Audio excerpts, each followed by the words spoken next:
சமயபுரம் மாரியம்மன் மற்றும் உப கோவில்களில் உண்டியல்களில் ரூபாய் 71,82,816 ரூபாய் ரொக்கம், 1 கிலோ 395 கிராம் தங்கம், 2 கிலோ 710 கிராம் வெள்ளி பக்தர்கள் காணிக்கை.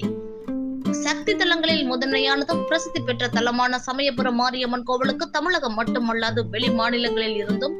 வெளிநாடுகளில் இருந்தும் தினமும் பல ஆயிரக்கணக்கானோர் தரிசனம் செய்துவிட்டு தங்களது நேர்த்திக் கடனை காணிக்கை உண்டியல்களில் செலுத்திவிட்டு செல்வார்கள். அப்படி கடந்த 13 நாட்களில் பக்தர்களால் செலுத்தப்பட்ட காணிக்கை உண்டியல்களை கோவில் இணை ஆணையர் பிரகாஷ் தலைமையில் கோவில் ஊழியர்கள், வங்கி ஊழியர்கள், சமூக ஆர்வலர்கள் கோவில் மண்டபத்தில் எண்ணப்பட்டது. இதில் சமயபுரம் மாரியம்மன் கோவில் உண்டியல்களில் காணிக்கையாக ரூபாய் 68,63,486 ரூபாய் ரொக்கமும், 1 கிலோ 395 கிராம் தங்கமும், 2 கிலோ 710 கிராம் வெள்ளியும், மேலும் 96 அயல்நாட்டு பணம் மற்றும் 436 அயல்நாட்டு நாணயங்களும் உப கோவில்களாக விளங்கும் இனாம் சமயபுரம்